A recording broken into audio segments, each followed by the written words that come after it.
Good morning, everybody. Happy Wednesday, and welcome to Morning in the Valley. I'm Jeff Bidwell. Glad you are with us today as we are here for you every Monday, Wednesday, and Friday, bringing you coverage of Missouri Valley Conference men's and women's basketball. If you do us a favor, if you're watching on X, on Facebook, YouTube, wherever today, head over to YouTube for me. Search out Morning in the Valley and just subscribe to that page, like it, share it with your Valley-loving friends, and help us continue to grow. We're about a month into this little project. Hope everybody has enjoyed it so far. Still plenty more big plans for you this summer, and looking forward to continuing to let this little project continue to grow. Today, we will talk some Drake women's basketball with Bulldog radio voice Hunter Phillips. A bit of a dawning of a new era for the Drake program, as some of the all-time greats have graduated and moved on. Anna Miller, Katie Dinenbeer, among others. So we'll talk with Hunter about really the great run that they've had, and now sort of head coach Allison Pullman needing to reshuffle the deck a little bit and bring in some reinforcements to keep that Bulldog program right at the top of the pack in the Missouri Valley Conference. All right, today our lead story is some valley to valley movement. We talk a lot about the transfer portal and kids either coming from places, bigger schools coming down, maybe haven't had an opportunity to ply their craft as much as they would hope, don't have an opportunity to reach the potential that they would hope, or you get guys from lower levels to come up, maybe had some success at the lower level, and you just hope you can still get that success and continue to have it be the production that they had and have it be at that level when they come up to the Missouri Valley Conference. Well, for the Southern Illinois Salukis, they got a young man that has been very productive in the Missouri Valley Conference, and now he is sliding over from Valparaiso, and he is now a Saluki of Southern Illinois, as there is Isaiah Stafford, who did not play last season, had a knee injury, had surgery on a torn knee ligament last May, and there was a lot of, as the summer progressed, we got into the fall, it was a will he, won't he, could he maybe be back and ready to go? And in the end, Valparaiso never got him on the floor last year, but 2 seasons ago, he was Valparaiso's leading scorer, averaged 17 points a game, 3.5 rebounds, 2 assists, a steal and a half. And now he is leaving Valpo, and he is a member of the backcourt for Scott Nagy's Southern Illinois bunch. He played at John A. Logan College, junior college. It's only about 10 minutes down the road from SIU back in the 2022-23 season. So he's got some familiarity with the area. Certainly got to believe the former staff there at SIU tried to get him to come, but in the end, he opts to go to Valparaiso for 2 seasons. Again, 2 years ago, extremely productive in the Valley, injured last year. And if he is healthy and he is back and healthy and can play at a level that he played at 2 seasons ago, this could potentially be as significant of an addition as we've seen all across the Missouri Valley Conference. There have been some guys that have come with big pedigrees. We've seen guys that have come from bigger schools that have come down to the Missouri Valley that get a lot of people excited. But this is a kid that scored 17 a game in the Valley. And so this has the potential to be as big of an addition as we have seen all spring long here in the conference. We had some other movement here as well, as the Drake Bulldogs have added a couple names, as they have signed Owen Larson, who comes from South Dakota State, freshman last year at South Dakota State, again with his head coach Eric Henderson, who's now the head coach of the Bulldogs. So that was an easy situation to, hey man, come on down and come play for us. 6'2" guard from Iowa, averaged 9 points a game. He was the number 4 scorer for that South Dakota State team last year. And also, there was an addition from a young man by the name of Braden Apples at New Mexico for the last 3 seasons. 6'7" guard, played 57 games over 3 years with New Mexico, averaged about 3.5 points per game last year for New Mexico, but he is a sniper. 43.8% from 3-point range. Again, a big guard, a big wing that can shoot it. And so we're going to bank on the pedigree there for Coach Henderson there at Drake. So we will see how Braden is able to acclimate to his new school. But some additions. It was funny. I've seen some portal scoreboards, of schools that have been very active in the portal and schools that have, gotten the most guys to come in. And it's been Murray State and it's been Drake as the two big additions. And of course, it's like Murray State has a new coach in Ryan Miller, and basically the deck was cleared and he needs to go fill an entire roster. Of course, he's going to have a lot of guys in the portal, just like at Drake, where either guys graduated, a bunch of guys left with Ben McCollum to go to Iowa. And so, of course, Eric Henderson has to have a lot. So it's great to have your name sort of listed nationally and people can point, but you don't have to peel back too many layers of the onion to realize, oh, that's why that happened. I kind of, we understand, but Drake continues to be active in the portal as we again, portal's closed, and now we're in acquisition time as we move forward here for the next couple of weeks, as we're about a month now, because Memorial Day is kind of the day. Summer classes start and teams kind of have to be set. So this final 4-week stretch now is when schools really need to get everybody locked in and ready to go. I came across a video yesterday, Jay Billis from ESPN, talking about NIL and talking about the impact it has on mid-major schools and how it's been a benefit to mid-major schools. And so without me waxing poetic about Jay, we're going to get to Jay Billis in just a minute because I don't want to make our man wait any longer. He's Hunter Phillips. He is the voice of Drake women's basketball, and he is with us now. Hunter, good morning to you, sir. How are you? Good morning, Jeff. Doing really well. Yeah, I mean, I'm ready to get at it. Anytime you could talk back, and then on May, the relays just finished up here at Drake, so time is just flying by. But appreciate you having me on your program. Been loving the stuff here with the Morning in the Valley. Well, I appreciate it. For those of us on the outside of the Drake community, this Drake relay thing, I mean, that's a deal. Can you give us a 30-second synopsis for us outsiders that don't fully know what it is? But just judging you and Michael Admire and everybody from over there, it's like this has sort of taken over the Drake community for the last little bit. Oh, it really has. I mean, for just about a week stretch, I'm into it. Athletes from all across the world venture in to compete, and you see Olympians, former Olympians, and this is an event that's been going on for over 115 years. And so there's just really a rich history for it. The blue oval, the track at Drake Stadium, it's just really iconic when you hear Drake relays, Penn relays. That's what it's really all about in the track and field community. And so it definitely takes over our little small section of Des Moines, but the whole city really embraces it as people from around the world come in. So that just wrapped up. So now everyone can kind of here as that's over with. I know we're actually going to be hosting the MVC softball championships here coming up. So not quite relaxation time, but a lot of fun things happening here in Des Moines. All right, let's talk basketball.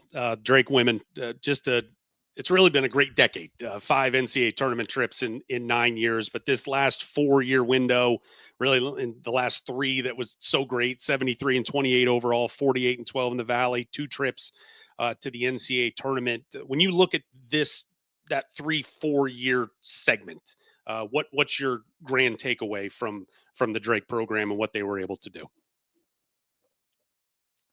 Well, I tell you, I mean, it all begins with that transition from Baranchik, and look what she's doing now at Oklahoma, to Allison Pullman coming in and just taking over the reins and really not changing too much of Drake's identity, but kind of bringing in her own, pieces of what she wants to do stylistically, because that was the time when Katie Dinnebier, Anna Miller, they said yes to Coach Pullman because of that coaching transition. Courtney Becker remained on, Ashley Imes as well. And so that really, I'll never forget that first season, Jeff, where at the very first Valley game, Drake lost to Indiana State. So Allison Pullman began her Valley, career as a head coach with a loss, and there were some ups and downs. It was a pretty young team altogether, really strong senior class, but then how they were able to, really make a positive there towards the end of Valley play, and then ultimately. They fell a little bit short in the MVC tournament that year, but then they made it to the round of 16 in the WNIT, falling to South Dakota State, who ended up winning the whole thing. Won at Missouri. That was certainly a real deal. And then actually ended up playing UNI at home. So that was kind of like the momentum that really spurred things. Back trips to the NCAA, that following season. I'll never forget Katie Dinnebeer really frustrated Haley Van Lith when Drake played. Would have gone in, probably could have won against Louisville there in Austin, Texas. And then in the season, really good Colorado team at Kansas State. And then this past season, hey, 22 wins, WBIE, and just the momentum that this program has been able to build. Like you said, Jeff, it's been really, really chill, but it's been really unique with Allison Pullman just kind of bringing her own style and how the team has really just been able to rally around her. This past season, the top half of the league was just, it felt like the margins were razor thin from 1 to 6 really in the end. And being the two-time defending tournament champions, was there a sense of, all right, we want to win the regular season title, but if we can't, that's fine. Let's get to Evansville, and we're gonna take care of business and three-peat.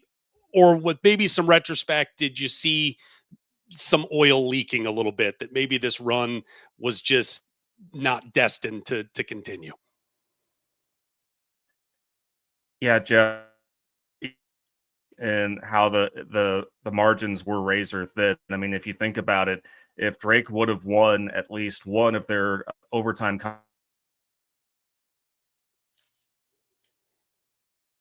Bears credit that they were able to force overtime and win. And going into the final weekend of the regular season, it was Murray State, Missouri State, and Drake in a three-way tie for first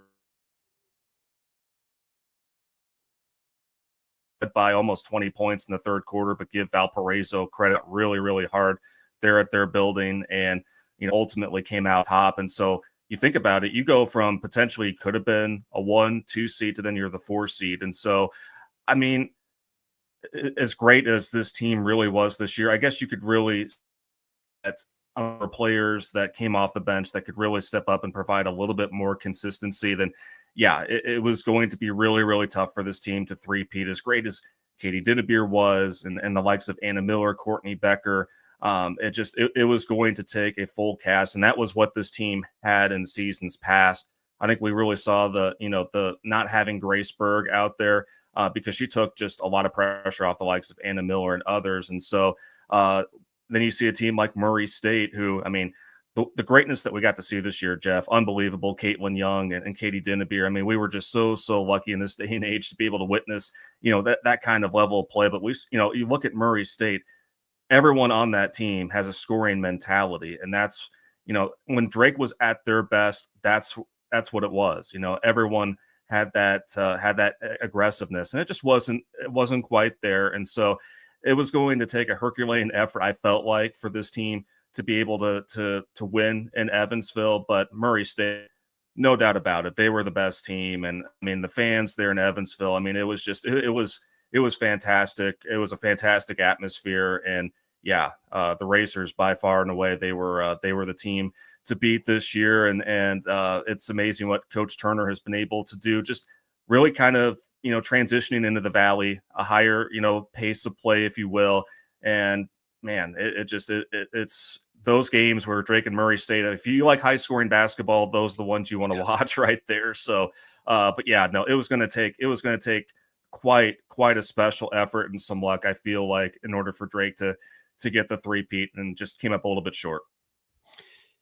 That semifinal game in Evansville was bananas. And also looking back at Katie Dinnebeer, who again scores almost 2,100 points for her career, led the nation in assists this year, and drop 45 on the racers in the semifinals. Just like, we're not going home if I have anything to say about it. She was one of those guard this year. I just felt like there were so many guards in the league, undersized guards that, boy, if they were 5'8", 5'9", Lord knows where they would be playing in this country. But so many great guards, from the Dinnebeers to the McDermotts, the Stokes, the Fords and Pokes, and all that. But when Katie Dinnebeer walks into the gym, she doesn't strike fear in you. If you didn't know any better, you wouldn't think anything. And then you realize very quickly, oh, she is a killer. When did you, in her sort of uh, her progress from the first day she walked in, did you realize, holy cow, this young lady is beyond special? Well, I tell you what, when I first found out that Katie was committed to Drake, I'm like, here we go. I mean, this is a home run hitting player. She played at Waukee High School, same high school that Tucker DeVries. In fact, they were in the same graduating class Wow. there at Waukee. They both won a state championship. And with Katie, their team very much was they're going to press you. So she was the one that, as soon as the ball handler crossed half court, Katie was right there. And when the lights were at their brightest at the state here in Iowa, which is held at Wells Fargo Arena in Des Moines, she just absolutely lit up everyone. And she went up against Maya McDermott in state tournament title games when Maya McDermott was at Johnston. So I mean, these kind of rivalries run a little deep. And so with Katie, I knew just as a junior and senior that this was going to be a player that, what the Valley, which you mentioned, Jeff, it's very much guard driven, that she is going to be just an absolute menace. And in one of her very first games against Creighton, she knocks down a three to essentially win the game for the Bulldogs. And so it was at that point where it's like, okay, yeah, there's something special here. And just year after year, she just continued to get better. And this year, her scoring was at a whole nother level. I mean, those 45 points that you mentioned, only one other player in the history of the MVC women's basketball tournament has scored 40 or more points in a game, and that is, of course, the great Jackie Stiles. And so, Yep.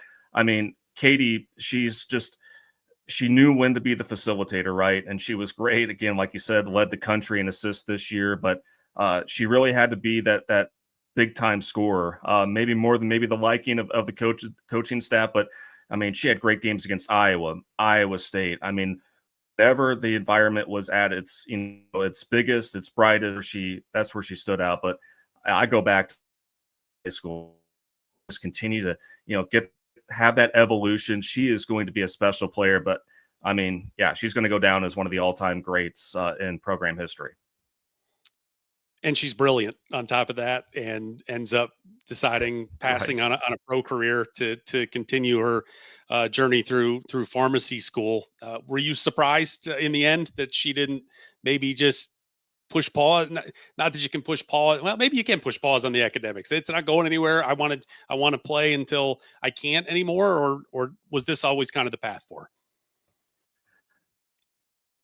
To be honest with you, I really wasn't all that surprised. Just, kind of gauging, I didn't really like ask her directly, but I just got the feeling from her, and more importantly, from her family, her mom and dad, those who know her best. I mean, she's really close to her family, that it wasn't a goal of hers. And while the opportunity would be fantastic, like playing overseas, for example, that wasn't something that was of interest. And yeah, I mean, when the WNBA comes calling potentially, it's like, okay, that is pretty that is pretty cool.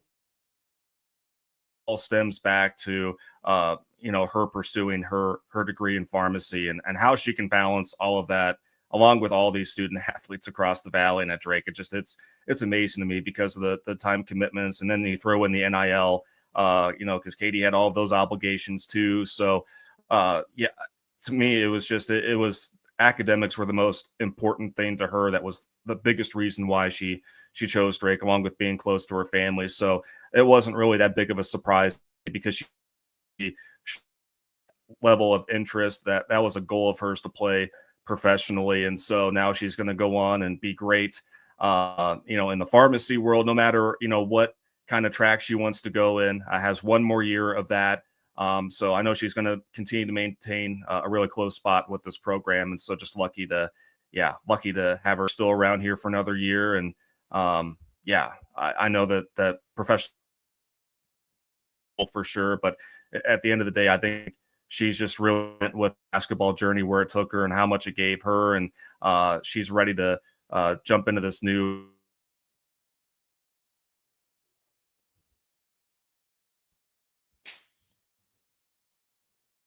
Did we lose Hunter? Nope, there he is. All right, he's back. Anna Miller, the other big piece for the year. 1,500 points, 1,000 rebounds, school's all-time leader in blocks, two-time defensive player in the year. It was just such a great inside-outside package that Allison Pullman able to present here the last 4 years. What's her legacy that she's going to leave behind? Another brilliant young woman, scholar athlete of the year in the Missouri Valley. But what's the on-court legacy she's going to leave behind? I mean, just an excellent, excellent student athlete, and just the embodiment it is to be a bulldog. Her mom works at the Mayo Clinic in Rochester, and there she is up against her sister when they played there in the Pack the Nap game when USC Upstate came to town. Her sister to North Dakota, so a little bit closer to home. But the thing about Anna that you just knew right away was that she is just a shot blocking machine. She left Drake as its all-time leader by a huge margin in block shots. In fact, I think she only needed like 5 going into this season to break Tammy Blackstone's record. And Tammy Blackstone's one of the best forwards in pro history. But you're talking about somebody that has that rare 1,000 point, 1,000 rebound. I think only 5 other players have accomplished that. So she's go down afterwards, but the versatility. I mean, she wasn't just somebody that was down low, grabbing rebounds and putbacks. She could knock down threes. In fact, I think she made a career high 4 threes in one of the Valley games earlier this year. And so, actually, that was at the MVC tournament against Illinois State, and needed every bit of those threes in that close game. So, no, just ultimate competitor. And if you're in Drake's system, you have to be able to run up and down the floor. And if you're 6'3", and it could take a lot out of you, but she just poured everything into her teammates. And then to be able to, again, balance that academic side of things, it's just really, really incredible. And it's just part of a senior class where, I mean, Ashley Imes, she's going into podiatry school. Courtney Becker has her doctorate in pharmacy. And I think going after it's absolutely incredible just what that senior class was able to do both on and off the court. When the coaching carousel got rolling after the season was over, saw Allison Pullman's name really explicitly tied to Arizona. If there was one job out there, and for what she has done in her time at Drake, her being linked to jobs is by no means surprising. Was there a general feeling in the air that this is just internet gibberish, or was there maybe like, there might be some smoke to this? I would say that about 80% of it was internet gibberish, but there is a little bit to it. I mean, no surprise that she has been, linked to opportunities. I know Wisconsin was certainly one where there are coaches around the Midwest that were very much interested in that job. And so I think when it comes to Allison, I mean, she's now been at Drake for, this will be what, 18, 19 seasons. And so her triplets were just, really little when they came to Des Moines. And now they've all graduated from high school. One of them is actually going to be in the pharmacy school at Drake. And so she's very much comfortable, from Iowa, and, played at UNI. And so I feel like it would have to take something kind of like with Jenny. It had to take something really, really special in order to step away. I'm sure at some point there will be that one opportunity where it's like, it's hard to pass that up. But winning is the most important thing to Allison, and that's where she wants to go. It's not going to be about, it's a Power 5 job or a Power 6 job, like, I have to take it. No, I mean, if she's going to take an opportunity, it's going to be somewhere where she feels like she has the pieces, resources to be able to win. But all in all, she's really, really comfortable in Des Moines, and again, we're just lucky to have her here. And she's just been one of the best coaches to work with. Makes my life on the broadcasting side super, super easy. Always, just very friendly, very approachable, and has become really a great friend over has been 9 seasons for me on the call. So yeah, she definitely deserves an opportunity. And when she takes it, just, it's going to be congratulations, Allison. You definitely deserve it, but it's going to take something special. It's the double-edged sword at our level. You never want to see your coach go, but when they do, it's because you're winning a Yep. bunch, and she has Right. certainly done that. So what's next for Drake? This they said it kind of feels like it's definitely a chapter that is closed when you lose a Dinnebeer and a Miller and a Courtney Becker, and it's like, okay, we don't rebuild, we reload, and so what's sort of the level of April 30th optimism right now about this team as you get ready for the 25-26 season? Well, certainly there are a lot of question marks, right?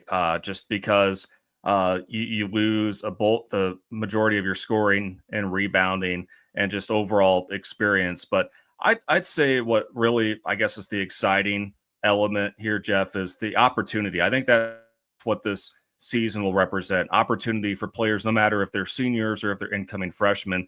This freshman class is, I think, going to be going to have a lot of playing time. Maya Crawford, whose dad Eric is on the staff at Iowa State for TJ Otzelberger, she is just like Katie in terms of a really good defender.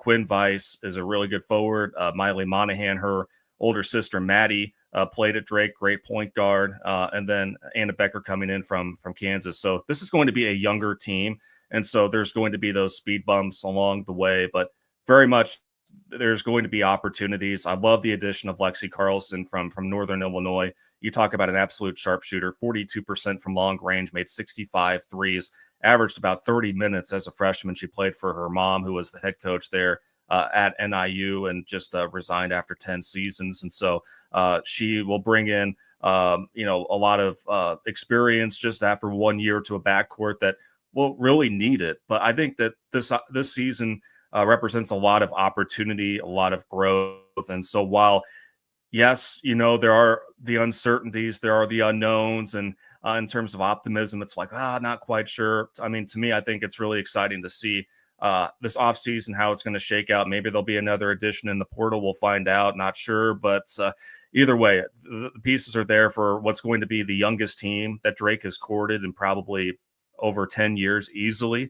And so it's just going to be one of those where you just sit back and watch this team develop game after game. But I think that's what the season's going to represent, is just opportunity, and there's going to be a lot of new faces out there that Drake fans will go here shortly. And I guess my last question is just, but young or not, though, the standard's kind of the standard right now, right? I mean, 5 NCAA trips in Yes. 9 years. We're not, like I said, we're not rebuilding. We're just, okay, they've left, new one's in, but we're playing for keeps here. Yeah, exactly. And and you don't want it any other way, right? I mean, despite losing, the likes of Katie and Courtney and Anna, it's okay. They showed you the way. Now it's your turn, and so I think that's really the mentality. And so it's great to have that standard. And I know on the men's side at Drake, it just, no matter the coaching changes and just all the stuff that's fluctuated over there, there's now this standard of where you need to be at. And so a lot of programs strive for that success, and Drake is really fortunate for that. And so now it's, like you said, it's up to the younger players, and even, the players that had been here for the last 3 years that know what it takes. It's their time to shine, and we'll see, which players really step up. And I guess that, again, that goes back to the exciting growth and opportunity that lies ahead for this program, because the Valley, again, is going to be really, really tough here this upcoming season once we get into November. He's Hunter Phillips. He is the radio voice for the Drake women's basketball program. Hunter, thank you so much for the time today. Enjoy whatever 10 minutes of break you can squeeze in here, and hopefully we can talk soon. Yeah, I appreciate it, Jeff. Thanks so much. All right, thank you. There's Hunter Phillips. Yeah, again, it's just in that program building realm of we have won and we have won and we have won, that it's fine. The names and the faces are going to change. The talent is going to change. You're going to lose some all-time great players, and that just means there's now room for new all-time great players that don't know they're all-time greats yet to fill in there for Coach Allison Pullman. We will talk with Allison Pullman. She'll be on this fine program coming up next Wednesday, as well as the commissioner of the Missouri Valley Conference, Jeff Jackson. He will also be with us coming up Friday. Evansville men's basketball coach David Ragland will be with us, so lots to talk to with all of those fine folks. So a little pre-programming notes there for those three. All right. Before Hunter jumped in, started talking about Jay Billis, we're going to go back to talking about Jay Billis. He had a video yesterday that he posted on his social media about the impact of NIL and how he believes that it's helpful, more helpful maybe than people think, about lifting and uplifting, I guess, and maybe closing the gap between the mid-majors and the power schools. So without me just trying to paraphrase, here is Jay Billis from his video yesterday, and we'll let you, it's about a 2-minute video, let you listen to his full context thoughts, and I've got thoughts coming up here in just a moment. NIL is, I think, beneficial for everybody. What it does is allow smaller schools to access to better talent than they would have had otherwise. I'll give an example. 10 years ago, no player being recruited by the University of Kansas, Wichita State would not have a shot at any of those guys. Not a shot. Now, Wichita State might be able to offer Kansas's 4th best recruit enough money to be Wichita State's best recruit, and they may be able to get a player like that. That's possible now. It was not possible before. The way the system was structured before, when it was a scholarship only, players tended to cluster at the Power 5 level. And now talent is spread out more than ever. And I thought it was pretty interesting. 2 years ago, when Florida Atlantic and San Diego State made the Final Four, there was a lot of narratives and rhetoric out there about the world is flat now. The mid majors are fully competitive with the majors, and we're not going to see the Power 5 conferences be as dominant. Then this year, when we had a historically great year as far as the top few teams were concerned, top 4 or 5 teams, and we had 4 number 1 seeds make the Final Four, the narrative was, the mid majors are dead.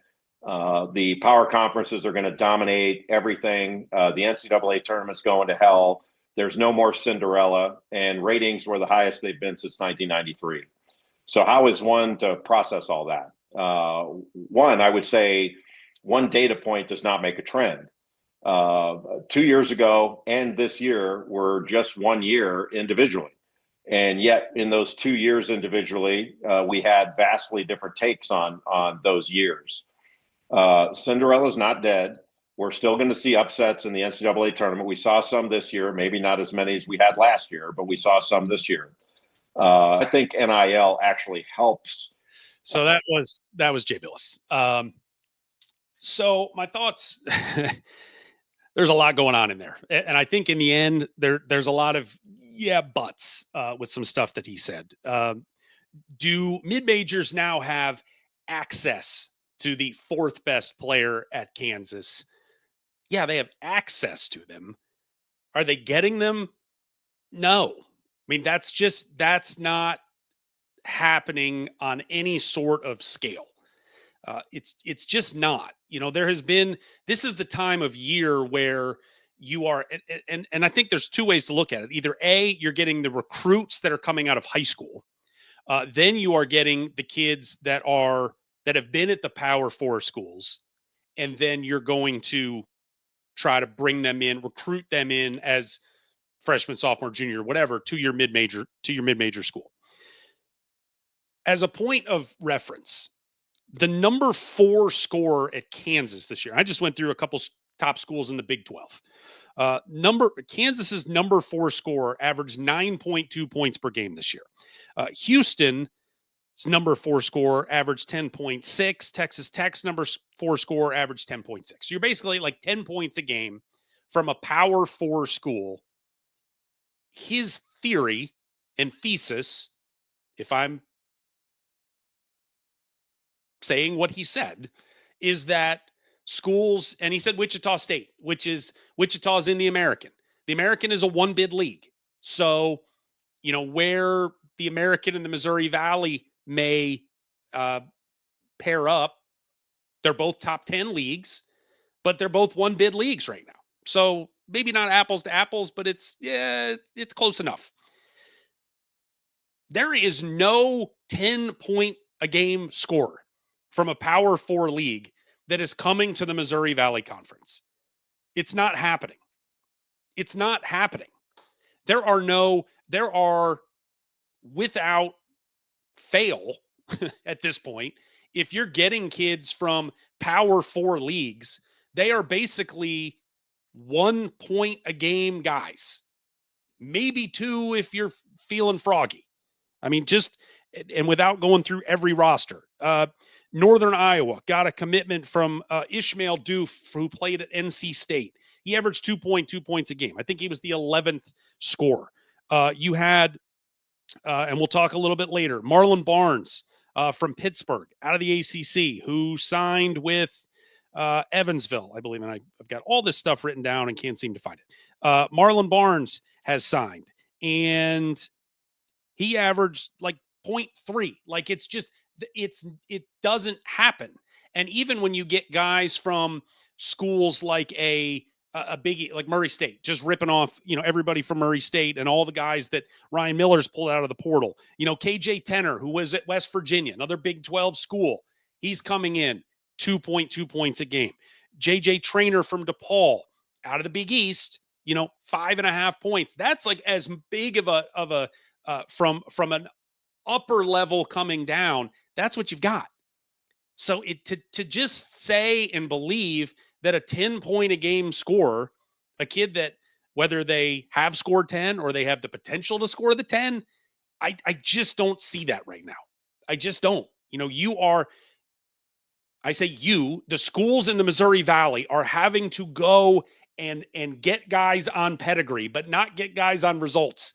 And it's not the pedigree that we have, hey, they're a 4-star in high school and we're going to go get them before they go to Kansas. That's not happening. They have to go to Kansas and essentially not produce. I don't want to say fail because that's not a fair word, but not produce and not play. And then you get them on the rebound. That's not happening.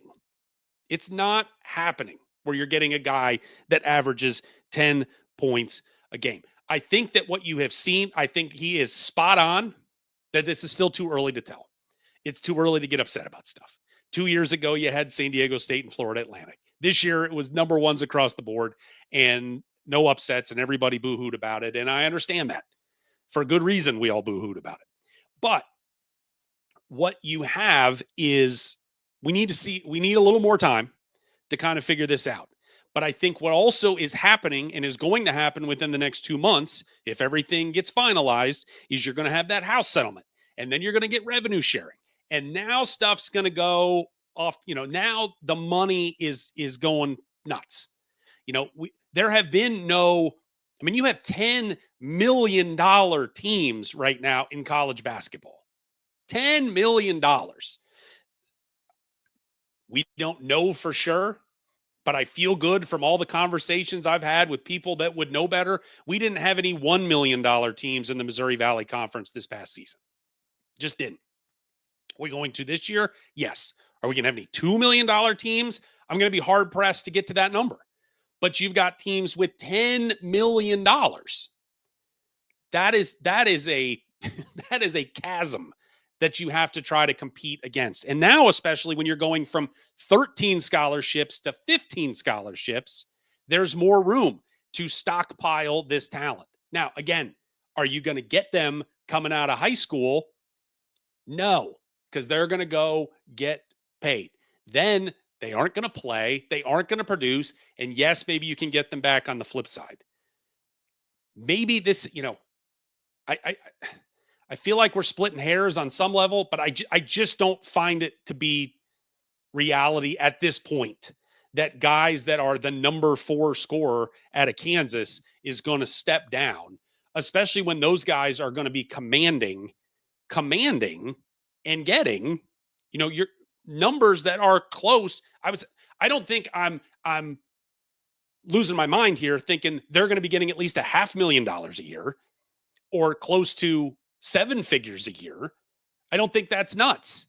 And that's the budget for some of these schools. I mean, we heard from Evansville's athletic director, Ziggy Siegfried, said a couple weeks ago, we were talking to Jevin Redmond. He said, like, they're going to have 400,000. Like, they couldn't afford.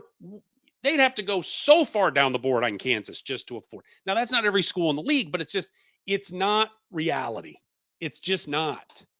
And so that's the part that do they have access to them?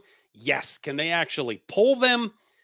I'm hard pressed to think that's going to happen. And again, with this revenue sharing, now you have this $20 million that schools have access to. Well, and again, a lot of that's going to go to football, but you have schools that don't have football that are going to be able to fund and funnel more to the men's basketball program. And it's just going to make it a very difficult situation in trying to win those battles. It just is. And I think you're going to see more of the stockpiling. Now, I think you're going to see, I still think we need a few more years of NIL. And I think we need a few more causes and effects coming out of NIL where you see guys that play at and this is not I'm not picking on Cade Tyson. This is just the first name that pops to my mind. Cade Tyson was an all-league guy at Belmont, and he went to North Carolina for X amount of dollars. Great. And he, I have zero issue with him making that decision. But he went to North Carolina and he didn't play barely. And so I think, and he is one of countless kids that has happened to. So I think what you're going to see when we have more years of data, and then the coaches that are re-recruiting their kids saying, look, here is the laundry list of kids that have gone and chased money or left for whatever reason. But money is certainly, I don't want to say chasing money, because that's, again, not fair to the kids and it's not fair to Cade. And I'm not trying to tie them in, but money played a part in the decision to leave. And they went and they did not play. And now they're looking for another home again, where it's like, maybe we can just stay, and now with revenue sharing, more money internally with an ability to keep and retain your guys, that this can work in the long run. I just don't think the NIL, the whole, where this is like year 3, 4 of it, let's get to year 10. And I know we don't want to be patient about stuff, but I think if we just give this some more time, that maybe and certainly if there are some guardrails put on the transfer stuff where kids can't just school hop year to year to year to year, that will slow some stuff down too. But they have access to the players. Yes, they do. Yes, they do. Are they pulling those players? No. And that is the big logic leap right there that I think is the hole in Jay's argument, that there's still a long way to go from getting the mids up to competing with the big boys. Two more things about that, and you also have the early entry NBA draft guys. The number this year was 106. 106 players entered the draft, which still feels like a lot for a draft that has 60 picks. A whole lot of guys are going to be disappointed. 4 years ago, before NIL really got off and running, that number was 363. And you had that many guys going in to the NBA draft with 60 spots. 363. So 363 in 4 years has gone down to 106. Because what you are seeing, and we just saw it with the NFL draft, is that why am I going to I want to earn money, and I want to be able to earn money for my family. And so why would I go be a second round pick on a non-guaranteed contract, some sort of two-way deal, go play in the G League, make 30 grand, 40 grand, whatever they make, when I can stay in college and make six figures or beyond. Like that's just simple arithmetic right there. And it makes all the sense in the world that kids are staying in college longer. I think I think the trickle down to that is that the overall product of college basketball is better. Guys are staying longer. The whole pearl clutching on the one and dones and all that, because guys, for their situation, needed to go get paid. And if that meant whatever, I'm going to the G League, I'm going to try to get in the NBA, I'm going overseas, whatever it may have been. But now they can get paid in school. And so there's no reason to rush out and go try to get to the try to get into the NBA draft. So the product as a whole is better. There is more talent sticking around. But again, now with the roster expansion from 13 to 15, those top tier schools can continue to hold on to that talent potentially if the kids choose to stay. And that, there's so many reasons why kids make decisions to go to one school or the next. But I feel like that now almost 10-minute rant. This is a situation of still too early to tell. It's still too early to tell. We just need a little more data. And 1 year the pendulum, 2023, you got 2 mid-majors in the Final Four. This year, no mid-majors, even in the Sweet 16. And it felt like the world was cratering. But I think this revenue sharing thing is going to push the pendulum this way and keep it kind of that way. And we're going to have to wait to see how that plays out. Now, the other part of this is, and hey, it is April the 30th. It's never too early to start talking about Joe Lunardi and bracketology at ESPN. He posted his way too early bracketology for next season. And it's always interesting with the one bid leagues who gets the nod. And sometimes it's, who's the defending champ, and sometimes, it's who's the, early in the year, the AQ teams. It's like, all right, who's got the, who's got the highest net or maybe the best record. It doesn't matter. They don't really care. They're just filling a slot for, the best team in the league. But they had Illinois State put in there at number 12, which again, a couple weeks ago, everybody thought, yeah, they're the preseason pick. They got everybody back. Everybody feels good about that. There have been some certain additions to the conversation here in the last couple of weeks, but we're not here to grind that axe right now. The main issue here is that when you're talking about mid-majors and Cinderellas and all of that, is we are not in a world right now where that is the possibility of that is getting lessened by the day. Simply because when you look at Joe Lunardi's bracketology, in terms of at-large teams, the SEC with 12, the Big Ten with 11, the Big 12 with 7, the ACC 4, and the Big East 3. So there's 5 leagues, 5 with at-large teams, 5. That, when you talk about access, it's hard for Cinderella to get to the ball when there's only so many tickets, and they're not getting any of them. That was the whole thing about the Missouri Valley being, man, you want to be, you're a top 10 league, and there's some gravitas to that, some pride to that. Hey, we're a top 10 league. That's awesome. But if you're not a top 5 league at this point, you're not getting extra teams in. And that is the problem. And that may be the way that the big boys are maybe getting what they want, and they have figured out a way right now, as it's just this matter of when you have the SEC and 16 schools and everybody's playing one another, and the computers say that these are all quad 1 games, and you get the end of the year and you're like, well, we've played 25 quad 1 games, and Missouri Valley teams played 2 because they just don't get the opportunities. And that's where we are right now with the tournament. If it's not going to expand, and a year ago, and we're going to talk with Jeff Jackson about this next week, a year ago when we talked about the tournament expansion, it felt imminent, that this was going to be a case of whether it was going from 68 to 72, 74, 76, whatever it was going to be, it was coming. It's been very quiet in those talks.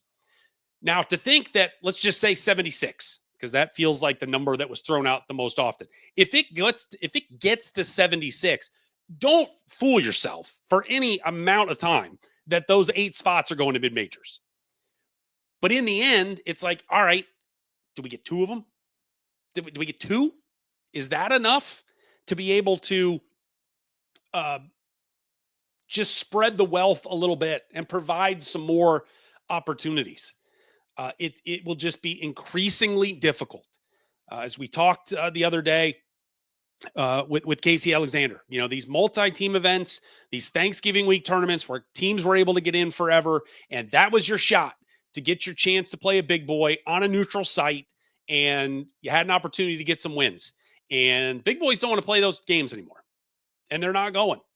And that's why I think it's Charleston, maybe Myrtle Beach. One of those 2 MTEs is basically shutting down. The other one's splitting into a high major, mid major affair. You've got this Players Era Festival, I think it's called, out in Vegas, where you got all these teams showing up, big boy teams, and getting all this NIL money. And it's like, they're not going to play in these MTEs anymore. And so whatever goalpost moving has been done that is shoehorning more big boys into the tournament and sort of excluding the little guys, it's happening. And that's why, the tournament expanding, I know the purists hate it, but if it just gives you just a little more daylight for a couple, look, again, right now, and again, it's August 30th, April 30th, and none of this matters. But the fact that on a bracketology that you've got 5 conferences, the Power Fours and the Big East. You don't even have the Mountain West. It's like that is a problem for sort of the sport we love, the tournament we love. And, I've always heard, it's like people like the Cinderella, but man, when you get to the Final Four, you just want the big boy, the Cadillac programs going in there and playing. And yeah, that's fine. I mean, I see that argument, but at the same time, Butler playing Duke for a national title. That was kind of, you get David and Goliath on Monday night. I mean, that's a freaking big deal. And it's all about stories. And like, you couldn't ask for anything more. And they're a half-court shot away from winning the national championship. I mean, it doesn't happen all the time. But to just basically exclude everybody, this is becoming problematic, and it's hard when you were like, man, we got a top 10 lead, we got an opportunity to get it in as an at-large, and now it's just like, no, you don't. Like, you're not even sniffing it. Again, what Drake end up? 31-3, 31-4 once they lost, to Missouri. Was it Missouri? Not Missouri. Texas Tech in the second round. It's been a month that they beat Missouri. But I was like, when you're 31-3 and you're an 11 seed, like, you weren't sniffing an at-large bid. And that, from a top 10 league, that is a problem with the system right now. And I'm just afraid that system is going to be, it's going to just bowl over the mid-majors, and they're not going to have an opportunity. They're just going to lose out. And then, we'll see what happens with that moving forward. But hopefully there are some, and I don't know how that toothpaste gets put back in the tube. I just don't. And that's what we will have to continue to fight against here in the years to come. All right, let's hop off the soapbox. Let's get back to work. In terms of additions to programs and kids from lower levels that are now coming up a level, boy, oh boy, did UIC on the women's side get a home run hitter that they hope. Her name is Jessica Carruthers. She is an NAIA All-American, played at IU Northwest, 5'7" guard. She played at Butler coming out of high school. Played at Butler. She was a Big East all-freshman team member there at Butler. Left Butler, went to IU Northwest, NAIA program. This past season, she averaged 31.5 points a game, 6.5 rebounds, 4.5 assists, 3.5 steals. A first-team All-American on the NAIA side. She played, I think the number was 50 games in 2 seasons there at IU Northwest. She was in double figures every game. She scored at least 30, 21 times. She scored 46 times, and she had a career high of 51. That is a home run hitter. And even if she can't live up to, and she's not going to live up to scoring 31 a game in the Missouri Valley Conference, if she does half of that, it has been a major addition for Ashleen Bracey up there at UIC. So Jessica Carruthers has signed to be a UIC Flame. SIU has gone out and signed a couple kids here in the last few days. Texas A&M Corpus Christi transfer Jada Whitner, a 5'5" guard, and as we talked with Hunter Phillips, small guards, no big deal in this league. But 4.5 points a game this past season down at Corpus Christi, but she shot the ball well, 42% from beyond the arc. So some reinforcements for an SIU team that really had to play without a point guard this past season, and they went and got 2. They also signed Kennedy Davis, a Trinity Valley Community College the last 2 seasons, 5'7" guard, fills the need at the point guard position. Kelly Bond White saying there, 10.5 points a game, 3.5 rebounds, 3 assists per contest. So SIU trying to refill the coffers there on the point guard position. This probably would have been better squeezed in a minute ago. We were talking about revenue sharing, but Bradley is their women's program is starting a collective, and this is a video that the Bradley folks put out. Head coach Kate Popovic-Goss posted this yesterday, and this is brilliant's a strong word, but I'm going to say it's really, really, really good. Here is Kate Popovic-Goss. Hey Bradley fans, it's Coach Pop. I'm so excited to announce Be Brave, a collective created exclusively for Bradley women's basketball athletes. This is a community-driven organization with the goal of supporting its athletes in the name, image, and likeness realm. The goal of this collective ventures far beyond creating opportunities for our athletes. The goal is to leverage them into the Peoria community and create opportunities that will support them not only now, but in the future and years to come. Thank you guys so much for your support. So that's Kate Popovic-Goss. I think this is going to be, Bradley was kind of ahead of the game on the men's side with the collective a couple of years ago. And as we go into this revenue sharing, there has been talk about sort of the lack of necessity when it comes to collectives, that it's like, you don't need collectives anymore because you're going out and you're going to have the revenue sharing and everything's coming inside and what have you. And I think what you're going to have, like at the big schools, you're going to have, and we'll just pick Ohio State, they got $20 million that they can share with revenue, but a lot of that's going to football. I mean, that's just the bottom line with that. And that you are going to need a collective at Ohio State or Kentucky or Kansas or whoever, maybe not Kansas, maybe Kansas in terms of football. But when you have places that are so football dominant, they still need money to go help their other sports, basketball, what have you. And you're going to need that from a collective standpoint. Obviously, Bradley, every other school in the Missouri Valley is not going to have $20 million in revenue share to pass on, but they have to make, those athletic departments have to make the decisions about their revenue sharing. However much they plan to share, who gets what piece of the pie? And is it going to football? Is it going to men's basketball? Is it going to women's basketball? Where's it going to go? And I just feel like this is a forward thinking stance from Bradley of, we are going to have a women's collective, which to me, and this is speaking as out of turn as I possibly could be. It tells me that they need more. Like whatever the revenue share is going to be, is that it's not what they would like. And look, it doesn't matter what it is. You always want more. You want to have more in the war chest to be able to go get players.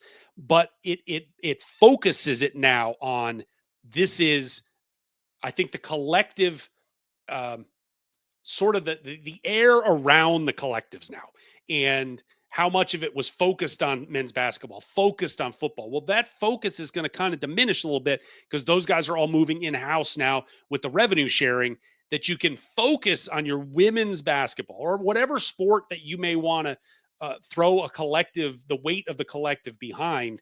And so for a program like Bradley that has made these incremental leaps every year with Kate Popovic-Goss, to be able to say, look, we got all these kids coming back.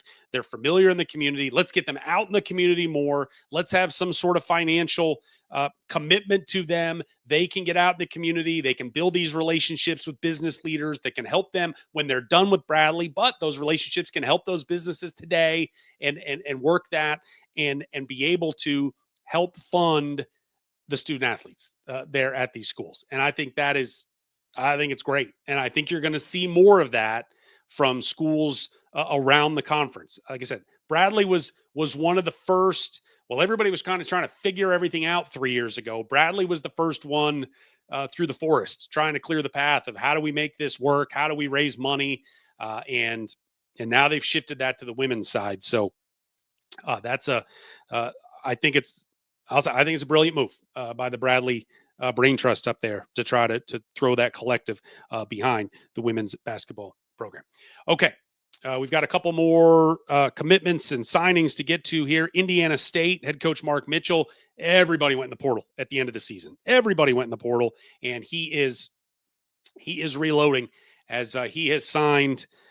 He's gotten a commitment rather from Camariana Tavares, who has played at Alabama State. I believe she's from Murfreesboro, Tennessee, coming a little bit closer to home. 6'3" sophomore, have a couple years left there. Only averaged, 1 point, 1.5 rebounds, 26 games with Alabama State this past season, played 7.5 minutes, but brings some legitimate size. I mean, you've got 6'3" in this league. That is legitimate size that can help Coach Mark Mitchell. Some discussion of old friends moving on. Grace Billington, who played at Murray State, freshman out of Moberly, Missouri, just not really, kind of dealt with some knee injuries in the offseason, was never really able to crack the rotation. She has finally committed and signed. Went into the portal about a month ago, but committed and signed, and she has moved on to the University of Tennessee at Martin. Talked about Evansville a little bit earlier. Keyshawn Porter has signed now. The product from North Carolina Central. He averaged 10.8 points per game for NC Central last season, 47% from the floor, 37% from three. So helping the back with lots of size over there with Coach David Ragland. Again, we'll talk with him coming up on Friday morning. A lot of size, but also now getting some reinforcements in the backcourt. Tayshawn Comer moving on, and Keyshawn Porter going to try to fill that void for Coach Ragland. Back to our old friends, as Ben Hummerkaus, who got an extra year of eligibility, had that one great year at Evansville, went on to the University of Illinois, got an extra year of eligibility, thanks in part to that NAIA ruling that if you played NAIA, your eligibility was running out this year. Hey, you're back, and you get another year. He is returning to the University of Illinois to play for Coach Brad Underwood. Mark Brown has officially signed with Valparaiso. He was played for Snow Junior College, 6-foot guard. They were like 31-2 this year, 13.5 points per game this season. He had originally committed to Omaha. There was an assistant coaching change there, and he reopened his recruiting, and Roger Powell flew in a minute down to Arizona and got Mark Brown signed. And finally, from the old friends department, Cade Norris from Illinois State. He has committed to Samford University. He's and is committed with his brother Keaton. Keaton spent the last several years at Wright State. Cade, of course, at Illinois State. I think of their 12 scorers last year, he was 12th. They got everybody back. Cade Norris, one that decided to move on, but I think that's a pretty neat deal, that getting a chance to play with his brother, again, who'd been at Wright State for a few years, but able to find a mutual landing place and landing spot for those two, and be able to finish like Cade's only going to be a sophomore. I think Keaton is now into his senior year, but at least get 1 year together that they will have an opportunity to play and later as well. All right, that does it for this morning's edition of Morning in the Valley. Glad you have been with us today. Again, if you have not done so yet, please do us a favor. Head on over to YouTube and subscribe to the page. That will help us continue to grow, get some more visibility. Share this with your Missouri Valley Conference basketball-loving friends, continuing to get this thing off the ground. Coming up on Friday, we're going to talk with Evansville men's basketball coach David Ragland. Next week, the commissioner, Jeff Jackson, will be with us. Drake women's head coach Allison Pullman will join us as well. Today, I want to thank Hunter Phillips, the radio voice for the Drake women's basketball team. Thank you for his time today. And that is all on this Wednesday. Enjoy the last day of April. I think, as John Rothstein says, we sleep in May, so maybe we can take a nap tomorrow. Collectively, go find a porch swing somewhere and sleep it out. But thanks for joining us today, and thanks for watching. As always, Morning in the Valley.